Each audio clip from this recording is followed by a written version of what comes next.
Hey everyone, welcome back. Ready to really get into it today. We're going to be diving into the world of the Sandman, Oh, yeah. but with like a specific focus. Okay. We're going to be looking at destiny versus free will. I love it.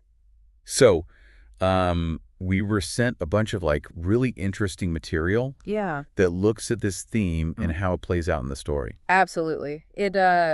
It really explores this across like all the different layers. Oh yeah, for sure. Like with the endless and the mortals and even the dreaming itself. Right. It's everywhere. Okay, so like before we get into it, Okay. for anyone who like maybe has read the comics or seen the show or whatever, Mm-hmm.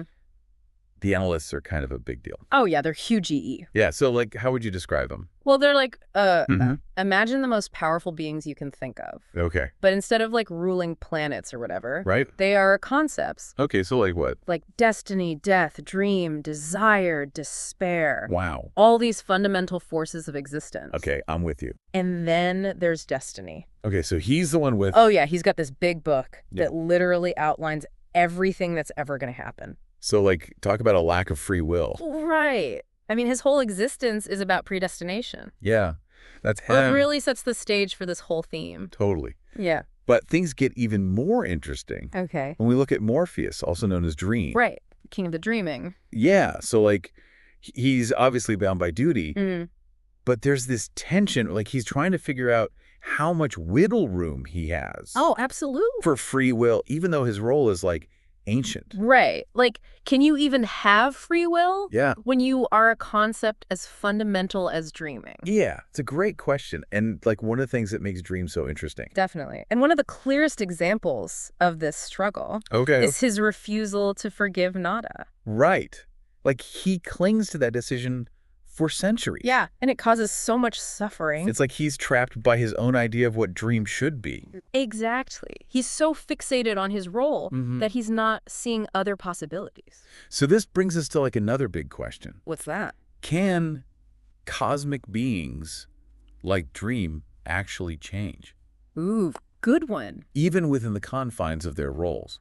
It makes you wonder if there's a balance to be struck between like staying true to who they are Right. and like evolving. So we've got this cosmic level drama with Dream, Yeah.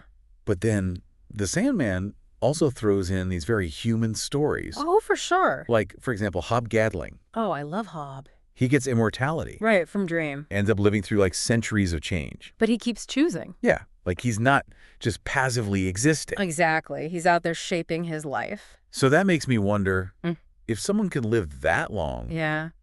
and still like find ways to exercise free will, Right. what does that say about us? You know, with our much shorter lifespans. I think Hobbes like this awesome example Oh, yeah. of how free will isn't just about these big, huge decisions. Okay. It's about how we embrace change and find meaning across time. So he's almost like a counterpoint to Dream. Yeah. Like proving you can choose growth. Okay, so we've got Hobbes showing us how to live with free will, Mm-hmm. but then there's Rose Walker. Oh, Rose. Her story is rough. Right. She gets thrust into this role of the vortex. Which could literally destroy the dreaming. Yeah, talk about a lack of choice. It's like the ultimate test. Mm-hmm. Like how much free will do you really have Right? when you're facing this world-ending destiny? But even with all that pressure, Yeah. Rose still fights back. Right. She's determined to control her fate. It's like even with these massive forces at play, Yeah. there's still that flicker of individual will. It's a powerful reminder that choice matters. Okay, so we've got Dream, Hob, Rose, all grappling with this idea of destiny versus free will. Yeah. But then there's another layer to all of this. Uh-oh. Desire, Uh-oh. one of the endless, but definitely the trickster. Oh, yeah. Always stirring things up. Makes you wonder What's that? how much free will any of us really have Hmm. if someone like Desire is pulling strings behind the scenes. Right. It's like, are we really making our own choices? Yeah. Or are we just dancing to Desire's tune? And it's not just mortals who get caught up in Desire's schemes. Oh, no. Even the endless aren't immune. Yeah, like the whole thing with Unity Kincaid. Right. And how that led to the vortex. It shows that even these incredibly powerful beings can be manipulated. Which is kind of terrifying when you think about it. Sure, makes you question everyone's agency. Okay, so we've got Dream trying to exert free will, Yeah. mortals like Hob embracing it, Mm-hmm. Rose fighting for it against all odds. Yeah. And this looming idea that desire might be manipulating everyone. It sets the stage for like the ultimate question. What's that? What happens when even Dream, the king of dreams, Right. faces the most inescapable fate of all? Death. Exactly. Can even that be a choice? Wow.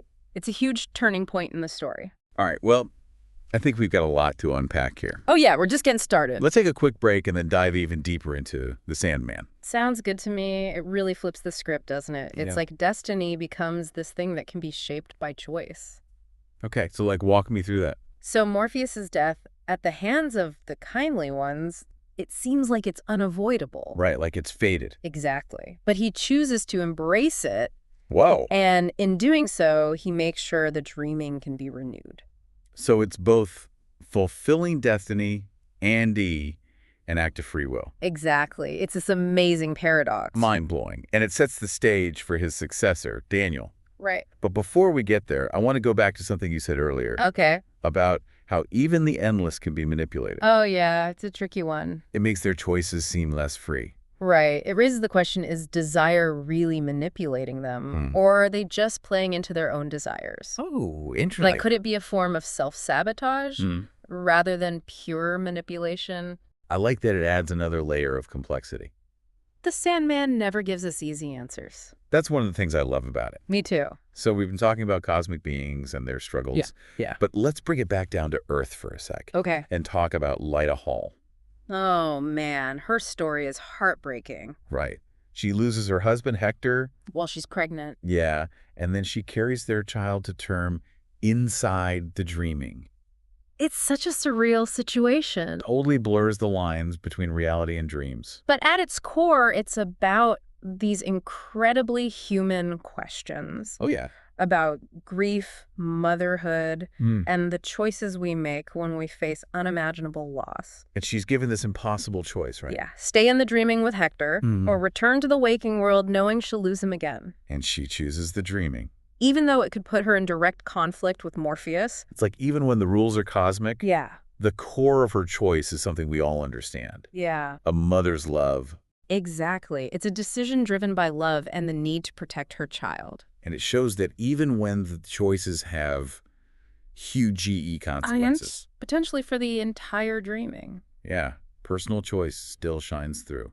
Lyta's story is such a powerful reminder Of what? that our choices have ripple effects. Oh, yeah, for sure. They impact not just us, but everyone and everything around us. It can feel kind of daunting. It is. It really makes you think about the weight of your actions. And that brings us back to this idea of the dreaming as a space of infinite possibility. Right. It's like this giant canvas Yeah. where every choice, every dream, every nightmare adds to this constantly evolving landscape. It's not just the characters in the Sandman who shape it, though, right? That's the cool part. It feels like we, the readers, the audience, Yeah. we play a role, too. Absolutely. Our imaginations, the way we interpret things. It all feeds back into the dreaming somehow. The Sandman is constantly reminding us Of what? that we're active participants in the creation of meaning. Wow. Our imaginations, our interpretations.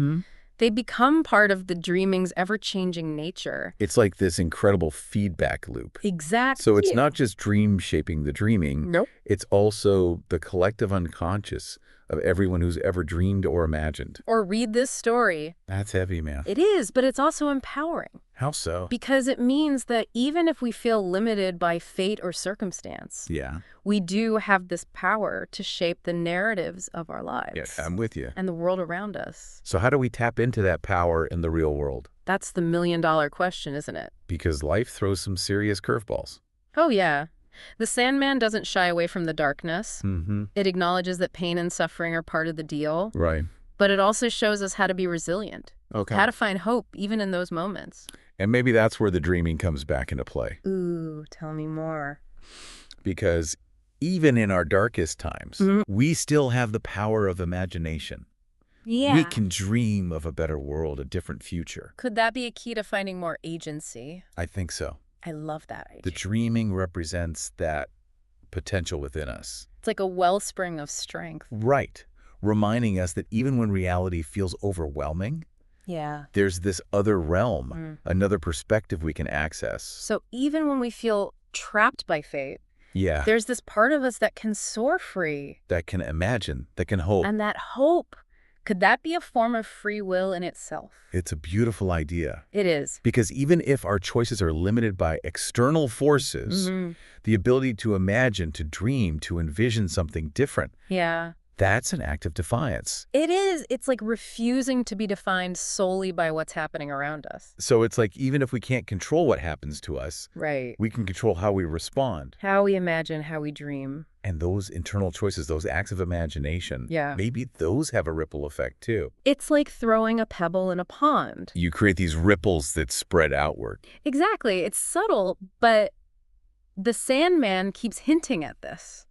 Okay, I see what you mean. Free will isn't just these big life-altering decisions. It's also about the small internal choices Right. that shape our outlook, our resilience, our capacity for hope. So when it feels like the world's closing in, Right. like we're totally stuck, there's still that spark of agency inside us. We can choose how we respond, how we imagine, how we dream. And maybe, just maybe, Yeah, those choices can change things for the better. it all comes back to Morpheus's transformation, doesn't it? How so? He starts out so rigid, so bound by duty. Yeah. And through all these challenges, he learns to embrace change, Okay. to find a kind of autonomy within his role. So maybe the Sandman is saying What's that? that even cosmic beings have to learn this lesson. Ooh, which one? Destiny might set the stage, Yeah. but it's our choices, big and small, that write the actual story. It's a hopeful message, for sure. Totally. Right. Because it means we're not just puppets of fate, Right. We have agency. We have the power to shape our own stories. even when facing impossible circumstances. Exactly.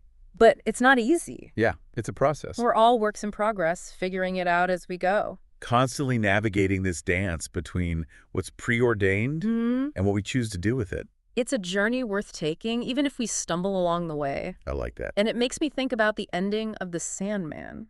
Okay. Even though it gives us all these profound insights, it's really an invitation To do. to continue the conversation, to keep exploring these ideas. Because the story's never truly over. Right. There's always more to uncover, more to imagine. Which reminds me, we haven't even talked about What's that? how the Sandman itself plays with this idea of storytelling Oh, yeah. as a force that shapes reality. Ooh, that's a whole other layer. And we're literally exploring a story right now. It's so meta. It's like the Sandman is saying, hey, we've given you all these ideas. Now go out and create your own meaning. I love that. But before we do that, Okay. I want to circle back to this idea of stories shaping reality. I mean, think about it. What's that? We're literally exploring a story right now. Oh, totally. That's the meta layer that always blows my mind. Right, like Morpheus, the king of dreams. Yeah. He's basically the ultimate storyteller. Right. He controls the narratives that unfold in the dreaming. And then those stories spill over into the waking world. It's like he's shaping our collective unconscious. All those myths and archetypes Yeah. that we're all swimming in. It makes you wonder, doesn't it? About what? Do stories just reflect reality, or do they actually change it? It's like a chicken or the egg thing. Totally. And I think the Sandman is saying it's a bit of both. Okay, so explain that. Okay, so there's this constant interplay Okay. between the stories we inherit from culture, history, even our own families, Okay. and then the stories we choose to create. So they're all like influencing each other. Exactly. They're shaping our reality in ways we might not even realize. So we're all caught in this web of narratives. Yeah, some we choose, some are thrust upon us. And like by reading The Sandman, Right. engaging with these stories, we become part of that web too. I love that. It's not just passive reading. Nope, it's active participation. So even in a world where we might feel bound by fate or circumstances, we still have this power to shape the narratives, That define our lives. our communities, the world. Exactly. And that shaping happens through our choices, our actions, our dreams. Yeah, even the stories we tell each other. So like maybe one of the biggest takeaways from The Sandman Yeah, what's that? is that it's not just about dream and destiny. Okay. It's about us. Oh, I like that. It's about recognizing the potential we all have To do what? to be storytellers, to influence the narrative, even in small ways. It's such an empowering message. Totally. So as we wrap up this deep dive, Okay. I want to leave our listeners with a question to ponder. Ooh, I love it. Lay it on me. What stories are shaping your reality right now? That is such a good question. And what stories do you want to create? Wow. I'm going to be thinking about that one for a while. I think the Sandman would definitely encourage us Hmm. to be conscious of those narratives. And to make choices that shape them in a positive way. All right, folks, that's it for this deep dive into the Sandman. What a journey. We covered a lot of ground today. We did everything from cosmic beings to the power of personal choice. Right. We talked about fate, free will, the dreaming. And even how storytelling itself shapes reality. And honestly, like, every time we do one of these deep dives, I come away with more questions than answers. Oh, me too. It's the best kind of conversation. Totally. But something tells me we'll be revisiting the world of the Sandman again soon. Oh, I hope so. There's just so much more to explore. Until then, keep those imaginations firing. Yes. And remember, destiny might deal the cards, but we choose how to play them. Such a powerful thought. See you on the next deep dive.